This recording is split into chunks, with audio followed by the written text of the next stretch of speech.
multiverse was not just a tapestry of dimensions, it was a living, breathing dream of possibility. And within that limitless possibility existed a realm that defied all logic, all entropy, all decay, the reality of the Beyonder. It was neither matter nor antimatter, neither thought nor dream. It was a closed loop of will perfected. No laws reigned here but those the Beyonder permitted. Entire universes blinked in and out of existence for the sake of curiosity. Stars were born from laughter, and galaxies dissolved in tears of boredom. It was pure potential, the realm of a being who had once viewed the entire multiverse as an atom in his palm. But then came the rot. It began with a flicker, a ripple in the edge of thought, like the sound of something scraping underneath reality. Beyonder noticed it first not as a threat, but as an anomaly, an imperfection in a plane that knew none. A cloud of green-black corrosion, blooming quietly in a corner of his cosmic playground. What he did not know yet was that the one below, all had found a way to touch even that which should have been untouchable. The one below all was not chaos. Chaos implies unpredictability. He was not death, for death still carried purpose. He was the end of all meaning. A god of hate so ancient that even the darkness forgot his name. A force sealed at the bottom of creation by the one above. All but there are cracks in every system, and curiosity, even cosmic curiosity, could be the greatest of those cracks. Some say the one below all infects not space, but the despair between atoms. He does not invade. He sinks, dragging entire realities into a state of spiritual rot. And now he had tasted something deliciously forbidden, Beyonder's realm. The Beyonder at first watched the strange anomaly with detached amusement. He had never encountered such a thing. It didn't operate within any known laws of matter or energy. It wasn't antimatter. It wasn't even void. It was unbeing. He reached into it not out of fear, but interest. And for the first time he felt a whisper. Even you, child of arrogance, will crumble. All things fall to me. All purpose ends in me. The voice was not sound. It was corrosion made audible. The words did not carry emotion, they carried absence. Like a scream that devours the one who hears it. For a moment, Beyonder felt cold across his landscape. His creations began to unravel, not from rebellion, but from apathy. Beings he had birthed with the power of thought simply lay down and gave up existing. Stars dimmed. Abstract concepts like curiosity, ambition, and joy began to decay. The rules of his personal universe wept themselves into non-existence. He watched as tendrils of corruption, green and black, writhing and humming, snaked through his dimensions. They didn't destroy. They negated. Love, hope, logic, time, all were reduced to dust before the will of anti-will. In the heart of the infection stood a figure. Twisted, immense, featureless, save for a mouth that opened like a wound. And from that wound came an endless sermon of hopelessness. The one below all had arrived. He was not a being of fists or flame. He did not need to battle armies or shatter planets. His war was against meaning, and his victory came in silence. The infection spread with theological certainty. Even the laws Beyonder had etched into the framework of his reality bent and buckled. Physics whimpered. Metaphysics sobbed. Beyonder, for the first time, acted out of concern. He stood before the manifestation of the one below all, observing a being that should not have been able to enter, let alone manifest within his reality. This place was his mind-made matter.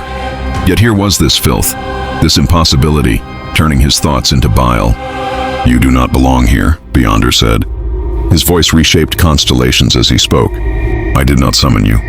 The one below all replied with a silence so deep that it cracked dimensions. "All things summon me in the end. Even you, whose will is supreme, shall kneel." For a flicker of eternity, Beyonder saw himself kneeling, a vision planted in his mind by the one below all, a timeline that might yet come to pass. If he failed to act, he saw his entire realm consumed, his identity blurred into an eternal groan of despair. But Beyonder did not kneel. Instead, he focused. His will had crafted planets where logic reversed and dreams birthed physics. He had erased abstract beings with a blink. He had collapsed omniverses because he was bored.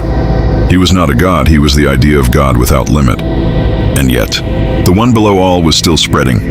Beyonder struck, not with energy, but with authority. He unmade the space the one below all stood on. He deleted the laws that permitted movement and replaced them with laws of stagnation. He rewrote time so that the one below all would never arrive. He collapsed probabilities so that any version of the one below, all that could have existed, wouldn't. And still, that mouth grinned. Still, the rot crept. Still, reality wept. Beyonder began to understand. This wasn't a parasite in the system. This was the flaw beneath all systems. The one below all was not invading. He was being remembered. For just a fraction of a moment, he released control. He stared into the abyss, and the abyss smirked back. In that smirk, the one below all pressed forward. A force now larger than logic, fatter than entropy, deeper than darkness. His jaws widened, not to consume, but to unmake. Now, whispered the voice that had ended celestials and whispered madness into devourers of worlds. You see? I see, Beyonder said, blinking once. And in that blink, the infection paused, because Beyonder remembered what he was. Not just will, not just potential, but a story with no editor. And the next moment was coming. The moment he would write back. The infection had reached its peak. The sky bled nothingness. Planets collapsed into depression. The very idea of will began to shudder. Beyonder stood alone amidst his failing cosmos, his own thoughts becoming heavy. And then, he stopped thinking. There are beings who fight with fists, others with fire or thought, but this was a battle of existential authorship. The one below all did not strike in rage. He simply existed, and his existence undid. He was entropy's hunger, hate's fulfillment, and meaning's funeral. With every second he lingered in Beyonder's reality, the fabric of the realm curled like burning paper. The sky became a bruise. The ground no longer remembered it had form. Memories of stars blinked out like dying neurons. Even cause and effect, the most ancient law, began to fail. Yet Beyonder stood. A lesser being would have fallen into despair. But Beyonder was not made of purpose, he was purpose. Even as the infection festered, he stood like a solitary tower above an ocean of black rot, and in that moment he did not resist the corrosion. He let it reach him, let it touch the center of his being, let it whisper its lies. "You are fiction," murmured the one below, all through 1,000 collapsing echoes. "You are alone. You are meaningless. Even your omnipotence is a stage, a trick, a joke told in the dark. You cannot escape me, for I am the darkness under all stories, the sigh after every ending." Beyonder closed his eyes and smiled. Then let there be no ending. The statement thundered through a collapsing cosmos. Not a wish, not a hope, a command. Suddenly, violently, the decay reversed. Galaxies returned to form. Time snapped taut like a bowstring. Ideas grew roots again. The sky bled stars instead of void. The concept of forward began to matter again. The one below all howled, not in pain, but in rejection. Reality had obeyed someone other than him. That was unacceptable. He rose to his true height now. A tower of putrefied shadow that scraped eternity. An inverted god with no eyes and a mouth that stretched across dimensions. With a groan, he vomited cosmic nihilism. Green-black tides meant to erase not just matter, but the very awareness that matter could exist. He surged, and Beyonder met him head-on. But Beyonder did not throw energy. He rewrote the premise. He wrote into his own reality. The one below all has no power here. And suddenly the rot froze midair. The green-black infection spasmed like a wounded thought. The one below all hissed, "You cannot write me out. I am in every fall, every doubt, every prayer that goes unanswered." Beyonder answered without words.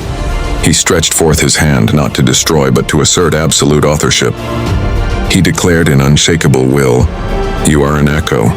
I am the voice." The one below all began to fracture, not like glass, like narrative. Pieces of him unthreaded, unwritten, evaporating into a rejection of his influence. His rot melted not from light or fire, but from irrelevance. Because here, in the domain of the Beyonder, only one will mattered. And Beyonder had finally chosen to remember that he was not a character in a story. He was the author of one. The one below all shrieked, trying to scatter himself across the threads of unreality. But Beyonder anticipated it. He reached beyond physics and caught every attempt at escape. Not with hands, but with sentence structure. "You came here to infect me. But in entering my realm, you entered my rules. You are a sentence that does not serve my narrative. And now I erase you." With those words, Beyonder spoke erasure into the absolute. The one below all screamed, limbs and mouths collapsing inward as language itself refused to carry his name. A being whose power came from being feared, from being whispered in voids, found himself unspoken. And then, nothing. Not even silence, just willful absence. The infection was gone, the rot gone, the despair peeled away. Beyonder stood again in his realm of perfect possibility. Stars bloomed, concepts danced. The wind of thought returned, and yet something lingered, a coldness. Not from the one below all he had been erased. It came from within. The Beyonder had felt something, a crack in his perfect certainty. For the first time, he had almost believed a lie, and lies, even unwritten, can haunt the margins of a page. He turned, staring into the edge of his realm, where borders frayed and meanings bled. "I erased him," he said aloud, but part of him whispered, "Or did you only delay the rot?" Still, he raised his hand and rewrote peace. He restored joy, birthed new absurdities, conjured realms where laughter reigned and nothing wept, because that was his right, because that was his will. And in his final act for this chapter of his existence, he wrote one last line into the cosmic scroll. "He may lurk below all, but I stand above everything."